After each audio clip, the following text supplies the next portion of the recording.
Okay. Hello, everyone. So the story is that this morning, 2 coffins were delivered to the offices of Vegan, of course, which don't really exist, actually. And so they revived me by waving some money under my nose, and they revived Ronnie by putting some Marmite on his face. And so we're back. It'd have to be a curry to revive me. Oh, would it? Yeah, a strong one. Yeah, a strong vindaloo would revive me, very much so. In more ways than one. Say again? In more ways than one, Roger. Yes. Look at that. Very, very cool intro from... Yeah, we got that right. It's just, it all goes downhill from now, unfortunately. I know, yeah. All the high-tech stuff is finished now, folks. So that's the thing. Yeah, that's it. Yeah. Yeah, we're zombies. Are we zombies? Yeah. Oh, look at that. Somebody's making a curry. We're oh yeah, you're making my mouth water. Mind you, I've got a nice stir fry later, so that's good. But when I have a stir fry, I always chop up, put chili in it, make it hot. Same with pasta. If you throw some curry powder in it, it's a curry, isn't it? If you throw curry powder in anything, it probably make it a curry. Yeah. Now, so this is an advert for a show beginning next Monday. I don't know the date actually, but next Monday coming, and it's on the 17th of October. Is it? Yes. Oh yeah, I've actually got my diary. Yeah, 17th of October. Yeah. So put it in your diaries, people. So it's 6 a.m. I believe where Sky lives, if you can call it living. Whereas for us, it's like 3 p.m. for me and Ronnie, the British and Irish time. For people like Nella from the Animal Rights Show in Greece, that's 5 p.m. So you can work out everything else yourselves. In Australia, it's the next day, isn't it? Probably. It probably is, yeah. Probably is. Well, getting on to the next day. So the idea is that we're going to talk about being alive, but we're going to include some contemporary news items, news of the week, those kind of things. And then we want to move into areas like, for example, I think the first show is just going to be about me and Ronnie talking about what it was like when we joined the movement. So Ronnie joined the movement in 1972, which was a great year because there was 2 T-Rex number 1s at the time. But not that would register much with Ronnie. Not that I took any notice of that. No. And so, yeah, you were gearing up for your punk days in those times. We're also going to talk about, so, people always ask the question, don't they? Oh, what was it like to be vegan in those days? All right. Now, Ronnie did this during the rehearsal, and so he's dropped out. So he'll be back in a minute, folks. I've got full confidence in what's going on here. So, as I was saying then, Ronnie went vegan in 1972. I went vegan in 1979. And people always ask the same question. What was it like to be a vegan back then? And what they really mean, of course, is what was it like to be on a 100% plant-based diet? That's what they're asking. So we'll kind of go into that a little bit in the first show. And then in the terms of the news, I think we're going to talk about Animal Rebellion. We're probably going to talk about the DXE trial and also the trial in Canada, which has just finished with a conviction. So, Ronnie, you did it again. I'm back. Yeah, I pressed. This is like new. Well, it's a new computer. It's not new. It's like a reconditioned one, and like new for you. I kind of, yeah, I think I pressed something I shouldn't have pressed, but you carried on anyway. You kept people amused. So until I got back. I'm not sure about that. Now, the thing is, I'm going to get Louise to tie your hands behind your back every week. Like we normally do, yeah. Like you normally do, yeah. But a bit earlier on a Monday. Yeah, so I was just saying that we're probably going to be in news terms talking about Animal Rebellion, DXE, and the Canadian activists who have just been. I think they've started a month inside, and of course. People in British jails say things like, "Oh, a month, that's just about enough time to go to the toilet and have a shave." So they say that kind of thing. Well, they say it in a more rude way. Yeah, they say it a bit more graphic than that. Rather rude. Yeah. Well, the shave, they still say shave, but the toilet is Yeah, another the toilet word. bit is a little bit more graphic That than that. also begins with sh, doesn't it? It probably That is. word Yes, it does. It does indeed. ends with We're T. going to be talking about vegans in the movement. I was going to say women in the movement is going to be an interesting thing for us to look at. The grassroots, because we're both interested in that, and then something that probably nobody knows about me and you, Ronnie, is that we're both involved with squatting, right? On some form. We were, you know, Yeah. back in the day. Yes, I was involved with squatting, and yeah, and you were too. And it was a very big movement at one time.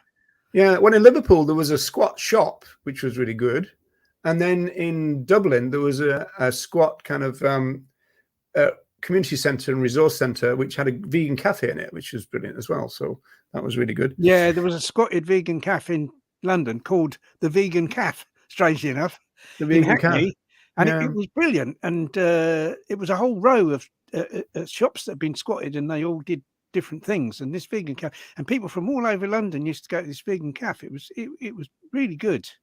Yeah, it's great, all these community things, isn't it? You know, that Yeah, it was absolutely when a brilliant. community Yeah, comes yeah. together. I mean, my last time tunnel was about how the community defended the little brown dog statue, which is a brilliant story, you know, and it's really good when kind of things happen like that.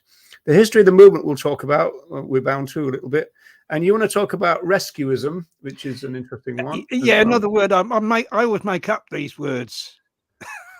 I'm going to publish. Yeah, but I said we did a podcast about a year ago, and I said, "Congratulations, Ronnie! You took the word rescue and you put ism at the end of it." Oh yeah, they're all quite simple, but yeah, it's an interesting concept. I think for us to chat about at some stage. Yes. Yeah. I'll explain Also, what it is and kind of what the, you know, where there are kind of problems with it as well. You know, I bet it's not in the dictionaries by now, is it? You've still got a bit of work to do probably to get it in the dictionary. No, wait a few years, that'll be in there. I've got I've got a cup of tea. Thank you. Don't touch any buttons. I mustn't touch things. If I touch anything, it goes Pete Tong. Louise sends Louise, we're saying about 10 to 3 every Monday. We want you to tie Ronnie up once he's online. It's normally like we normally do that about midnight. Yeah, well, it'll have to be a bit earlier. And she gets her glue out as well. She's a specialist, as you know, with glue and chains now. She's probably still got a pocket full of it, hasn't she? Yes.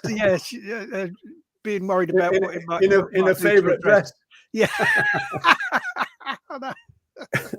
There's also going to be some anecdotes about our, what we got on. I was thinking, really funny enough, Ronnie, in terms of us actually physically being together, most of that has been when we were in prison. It was mostly mostly in the cell in Leeds, where you kept wanting to escape all the time.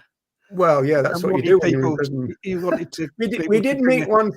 We did meet once at the BUAV. Now, yes, for people who don't know, the Animal Liberation Front, and you were running the National Press Office at the time, they were located for a while in the BUAV.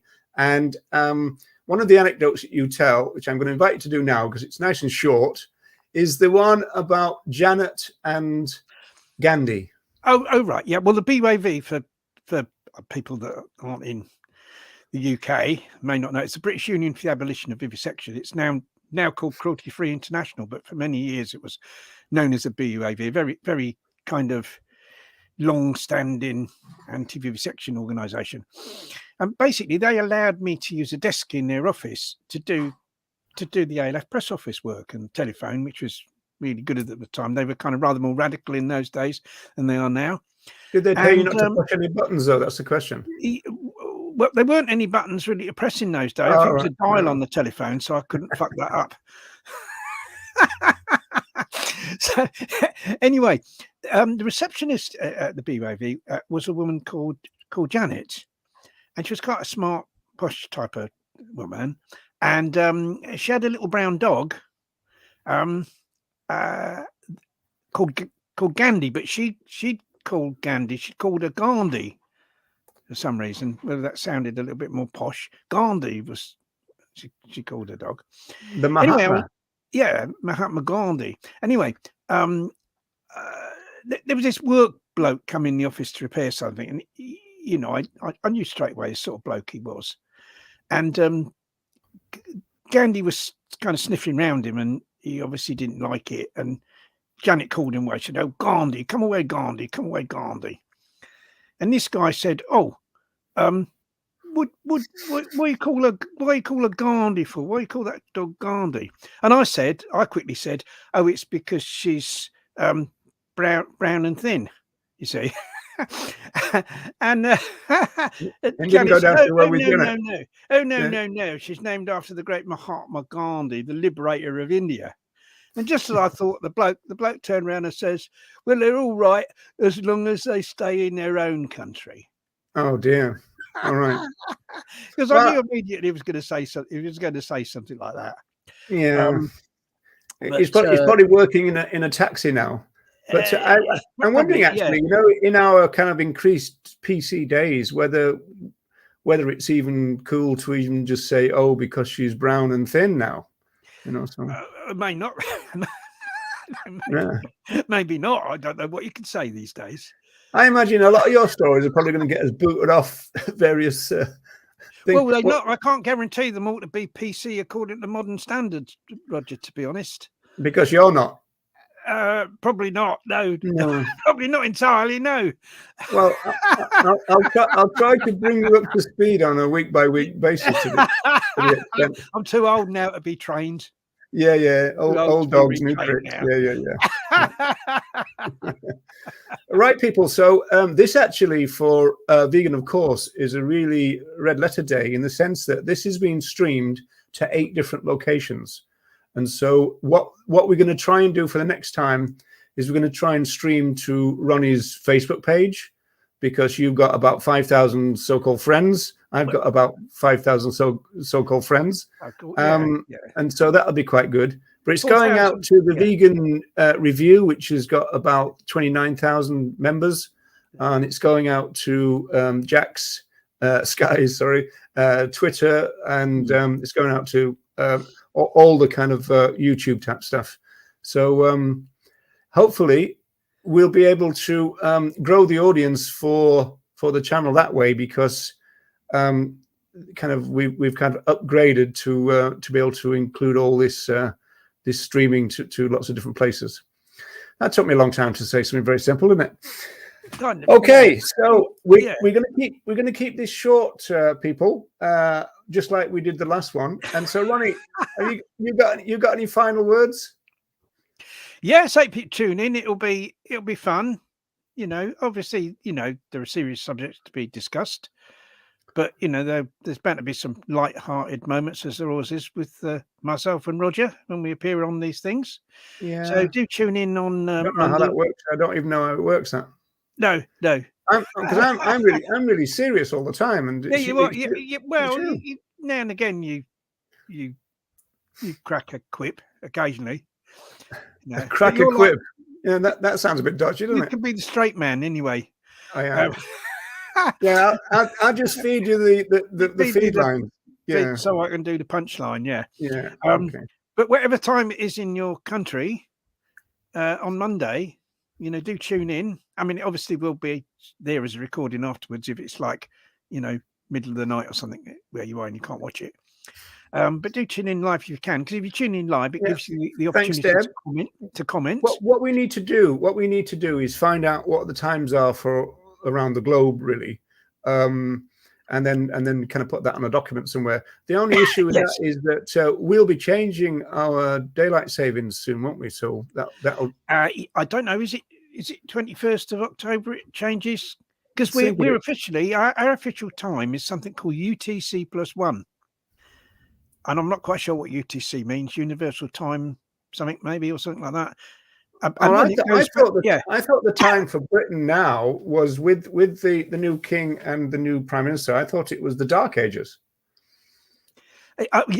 Yes, the Dark Ages +1. Oh, right. Okay. Because it's summer, and then when it and then on October 21st, it just goes back to the Dark Ages. I suppose the Dark Ages +1 would be Camilla, I suppose. Probably. I Right. mean, yeah. But there we are. We don't Right, people. Before we get into trouble just doing the ad, we better go. We better do. So, But look, see you Monday, folks. Do tune yeah, in. see you And Monday, and take care, everyone. take care, You'll everyone. be good. Bye. Bye bye. Bye.